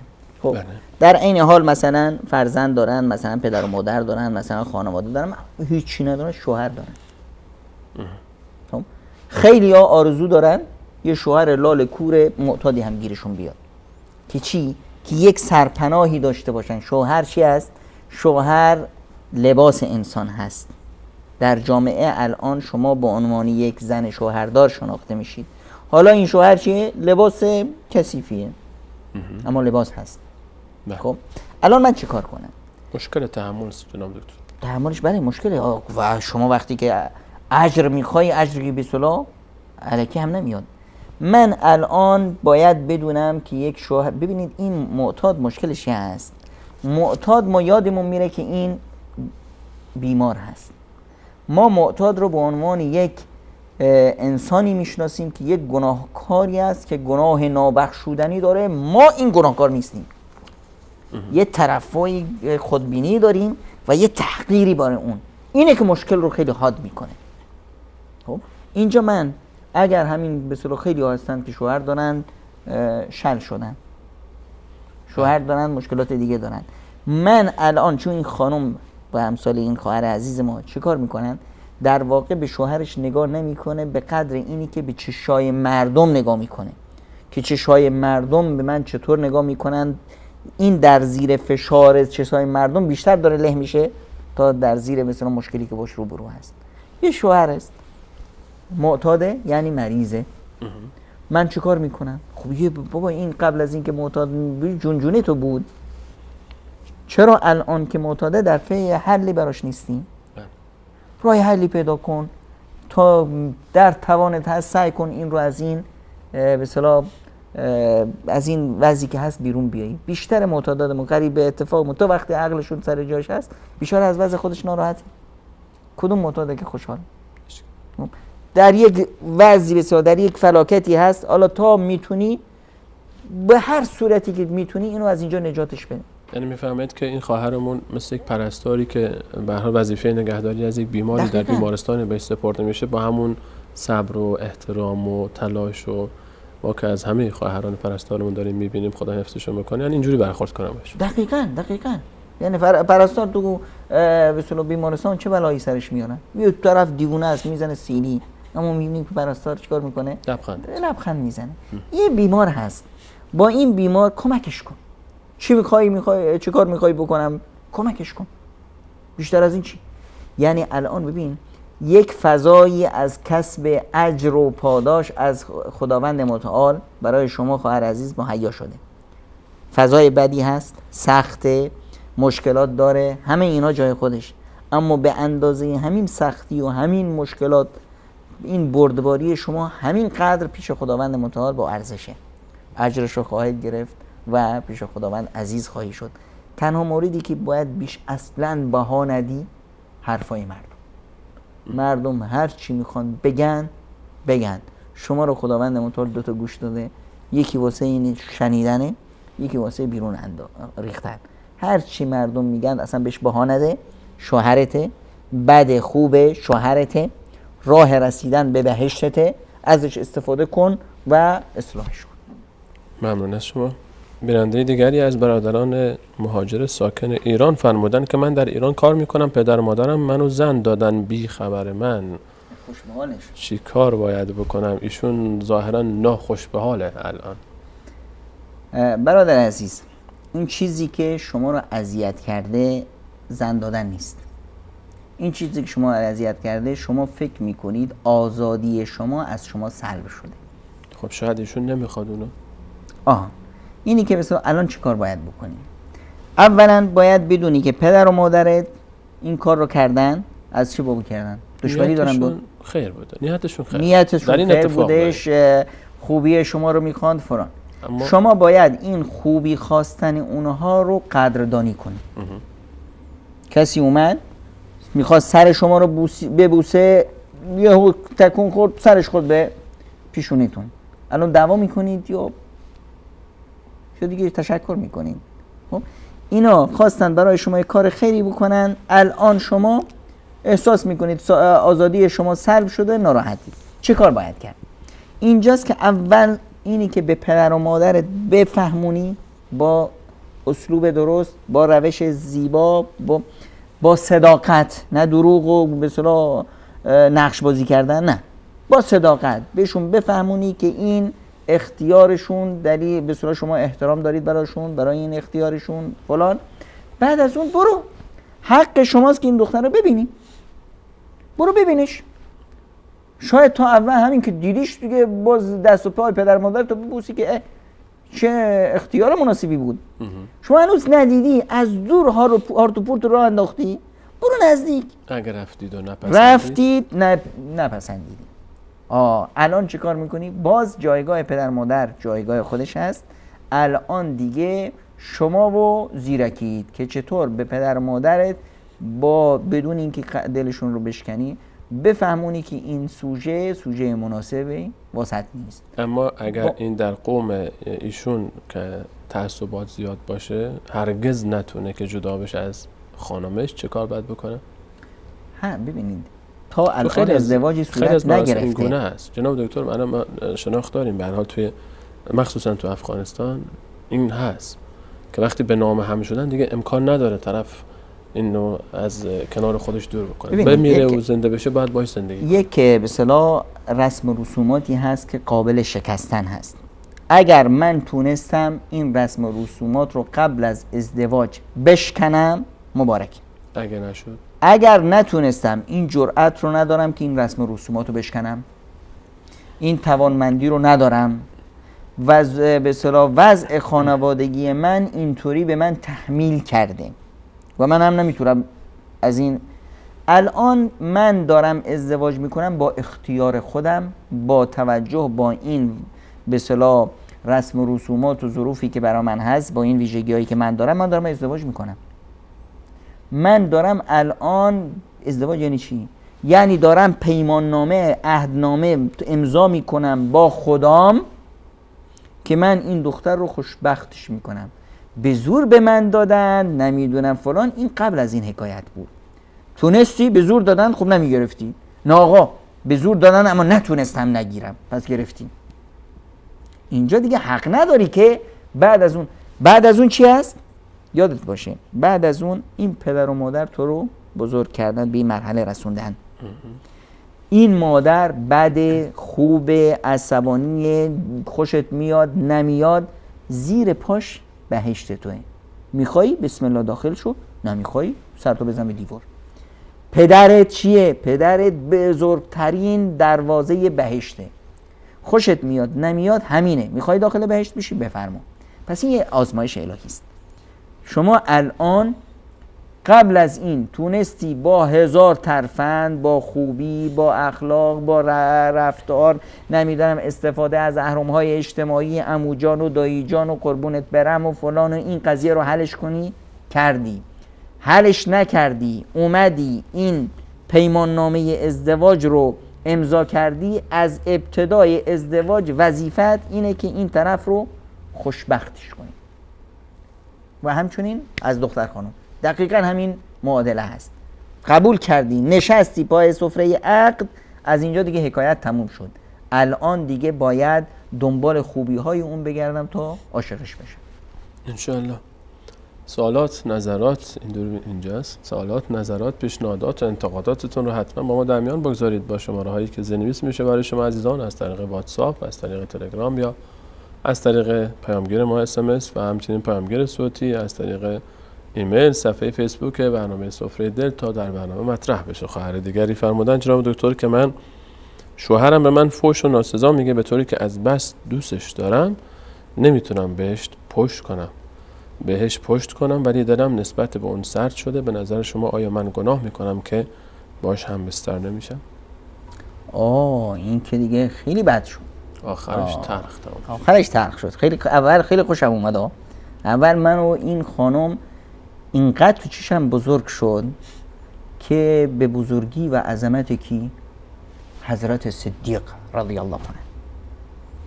حضرت ابوبکر صدیق ایستاده بودن، یا روی فوش میداد بعد بیرا میگفت. حضرت ابوبکر صدیق هیچ نگفت، جواب نداد. پیامبر اکرم صلی الله علیه و آله اونجا ایستاده بودن تا اینکه دیگه از حدش گذشت. حضرت ابوبکر صدیق با اون همه صبر و بردباری آخرش گفت بابا خودتی. تا گفت خودتی، پیامبر اکرم صلی الله علیه و آله از اونجا رفتن.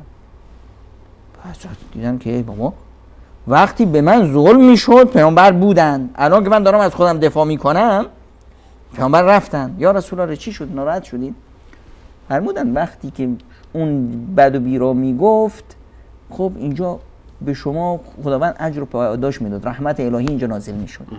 وقتی شما جواب دادید شیطان اومد. من جایی که شیطان باشه بر نمیستم. شما خواهر عزیز خودت میگی دوستش دارم، خودت میگی که نمیدم شوهرمه، خودت میگی بهت فحش میده. بابا اصلا یه چیزی بگم، حالا عزیزان نفهمند که به اصطلاح باید به هم دیگه فحش بدن. بین زن و مرد چیزی به نام فحش وجود نداره. یعنی چی؟ بده که به هم دیگه بد بگن، اما اگر فحش هم دادن شوخی مثل عسله. خب یعنی با حبیبان جمله گستاخی رود، همدلی آید از بابا شما لباس هم دیگه شدید. چه چیزی مونده که دیگه ندیده باشید و نمیدونم ندونسته باشید که دیگه باز میگی فحشی هم به من دار؟ اجازه فحش معنا نداره دیگه. اینجا فحش معنا نداره. بابا به پدرت فحش میده، به نمیدونم برادرت، به فلان و علان. اصلا گوش برای این چیز شنیدن اینا نباید داشته باشی، نه دل داشته باشی که این چیزا رو. وقتی که شما با این فحش در واقع چی هست؟ یه نوع اذیت کردنه، گله است، یک نوع گله است، یک نوع به اصطلاح چیزایی هست که پشت صحنه که این رو واداشه. شما باید اونجا رو حل کنی. باید طوری این رو عاشق خودت کنی که دیگه جرأت نکنه حرفی بزنه که به اصطلاح یه مقدار باعث کدورت شما بشه. اما پشت کردن به اون به اصطلاح یا نمیدونم راضی نشدن، این دیگه خیلی گناه کبیره است. این گناه کبیره است و زندگی رو داغون میکنه. هیچ وقت اگر شوهر تو رو خواست امتناع نکن. چرا؟ چون که یه بار امتناع کردی، 2 بار امتناع کردی، شیطان میگه که بابا بهتر از این است، چرا خودتو اینجوری اذیت میکنی؟ خب وقتی عادت کرد که بدون تو هم میشه زندگی کرد، اون ابتدای ویرانی این خانواده است. نباید بهش احساس بدی که بدون تو میتونه یه لحظه زندگی کنه. بسیار مهمه موضوع. ممنونم جناب دکتر. بیننده دیگری فرمودن که خواهش میکنم این پیام‌ها جواب بدید که اگر دختری نامزد داشته باشد و آمادگی عروسی دارند ولی او کسی دیگری را دوست دارد که از او دور است و خبر ندارد که چه کند و چگونه او را از عشقش خبردار بکنه، چیکار باید بکنه؟ معما شد. ایشون نامزد داره، دم عروسیه، نامزدشون نمیخواد، کسی دیگه رو میخواد و نمیدونم که چطوری اون شخص دوم رو، مرد دوم رو از عشقش خبردار بکنه. الان ایشون متحیره که آیا ازدواج بکنه با نامزدی که نمیخواد یا منتظر بمانه با آن کسی که دوست داره که فکر میکنه شاید میتونه باشه ازدواج کنه. عزیز من، چیزی به نام عشق در اینجا وجود نداره. اینجا چی هست؟ یک تمایل قلبی هست. چرا اونو میخوایی که نمیشناسیش و اینه که نامزدت شده حداقل یک به اصطلاح یه شناختی ازش پیدا کردی در این مدت. حتما دیگه. خب اون طرف یک گمان هست. کی گفته که از این بهتره؟ تازه این شما میگی که نامزدش هست، یعنی اینی که شما قبلا قبولش داشتین یا خانواده شما قبول کردن و شما این قبولی اونا رو احترام گذاشتین. قبل از این میتونستی ردش کنی، قبل از این نمیدونم فضا داشتی. الان که دیگه نامزدت شد، اگر شما اینطوری این مسائل که استاد سلیمانی بیشتر در دخترها چه وقت ظاهر میشه؟ بیشتر در دخترایی که به بیماری چشم چرونی مبتلا هستن که آقا این یه لاغرتری دیدم، یه چاقتری دیدم، یه نمیدونم خوشگلتری دیدم، اون سبیل کشتره، اون نمیدونم فلانه. عزیز من، اگر شما دچار یک نوع بیماری هایی هستید یا یک نوع گناه هایی هستید، اول این رو درمانش کن. چون من بگم اینو ولش کن، اونا بهش رسوندی و اومد و نامزدش شد، بعد کی گفته که سومی رو نخوای؟ خوشگلتر از اونم پیدا میشه. پس عزیز من، مشکل شما در واقع نه تو نامزدت هست نه تو اون، مشکل در دیدت از زندگی هست و مشکل در قلبت هست. قلبت رو صاف کن، پاک کن. ببینید همیشه بین 2 نفری که محبت هست و یک کدورتی ایجاد میشه و دلها از هم گسیخته میشه، این به سبب گناهی هست که یکی از طرفین میکنه یا هر دوتا میکنن.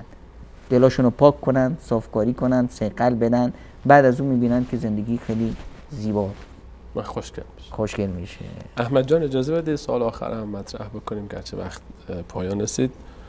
بیننده فرمودن که سوالی داشتم، اگر راجع به بسته شدن بخت دخترها و پسرها حرف بزنید خوشحال خواهم شد. بعضی فکر میکنن بختشون بسته شده، حالا طلسم شدن مثلا، شبیه این که میگن بخت فلانی رو بستن و در این باب خیلی متاسفانه این سر زبان همین جوکی که در خراسان ما بود که بالش رو میزدن به سر هم دیگه که بختشون وا بشه، شما یه بالش بگیرید به سرتون بزنید بختتون باز میشه. عزیز من، بخت مگه چیه؟ گرهیه که چیزی بسته بشه، نمیدونم قاب صندوقه که قفل بشه. اینا همه حرف مردمه.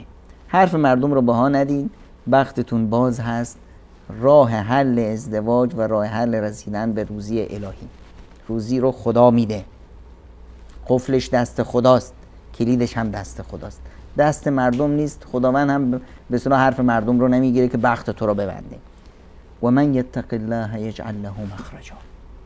هر کسی که تقوای الهی رو پیشه کنه، خداوند متعال قفلاشو باز میکنه، براش گشایشی میاره. و یرزقه من حیث لا یحتسب، و اون رو روزی میده از اون جایی که هیچ گمانه، نه گمان اون هست و نه گمان کسای دیگه. اما فلانی بختم و بسته و فلانی طلسمم کرده و فلانی، اینا همه به حرف خودمونی کشکه، باورشون نکن. اگر به عنوان یک وصیت توصیه آخر برای خواهرانی که احیانا خواستگار ندارن یا مثلا سنی از اونها گذشته و هنوز به همسر مناسب نرسیدن، بخواید یک توصیه بکنید چی میگید؟ تنها راه رسیدن به روزی الهی رسیدن به خداست. وقتی که من خودم رو پیش خدام عزیز کنم، محبوب خداوند باشم، آیا اصلا تصور میشه خداوند کسی رو دوست داشته باشه، بعد از اون از خداوند درخواستی بکنه و اون درخواست رد بشه؟ امکان نداره. گمانت رو به خدا درست کن. انا عند حسن ظن عبدی بی، من اونجاییم که بندم گمان میکنه. اگر گمانت خوب باشه خوب میرسی. همین که گفتی که من سعی میکنم شوهر گیرم نمیاد، بدون که گیرت نمیاد، تو بدگمانی به خدا. همینی که میگن من میترسم که شوهر بدی گیرم بیاد، مطمئن باش که شوهر بدی گیرت میاد، چون که به خدا گمانت بده. همینی که گفتی که بابا از من عمری گذشته، قطار رفته، دیگه منو کی میگیره، مطمئن باش کسی نمیگیردت، چون که گمانت به خدا بده. اما اینی که گفتی من خدایی دارم، خداوند منو ضایع نخواهد کرد، شوهر مؤمن و متعهد و با ایمانی گیرم میاد، من موفق میشم، من خوشبخت میشم تو زندگی چون خدا رو دارم، مطمئن باش که خداوند ضایعت نمیکنه. خداوند اونجاییه که بنده بهش گمان داره. گمانت به خدا خوب باشه، حتما خداوند خوشبختت میکنه. شاید دیر و زود داشته باشم با سخت و سوز نداره. ممنونم جناب دکتر خیلی از حضور شما در این برنامه. تشکر خاص از همه شما سروران و عزیزان که برنامه خودتون رو تا این لحظه یاری کردید. در برنامه بعد انشاءالله به همراه شما عزیزان موضوع بحث منکرات عروسی‌ها رو همگونه که اشاره کردم پی خواهیم گرفت. نظرات، پیشنهادات، انتقادات و سوالات خودتون رو با ما در میان بگذارید. از احمد جان و حمزه عزیز و فرید جان و عزیزانی که پشت صحنه تلاش میکنن تشکر خاص داریم. در پایان برای همه گذشتگانمون که از دنیا رفتن مغفرت، بخشش و رحمت الهی رو خواهانیم و برای خودمون استقامت بر مسیر توحید تا آخرین لحظه حیات. دعای خیرتان بهترین توشه راه ما خواهد بود. الله یار نگهدار شما. جزاکم الله خیر. خیلی لطف کردید. جزاکم الله خیر. خودتون رو زحمت انداختید با وجود این کسالت تشریف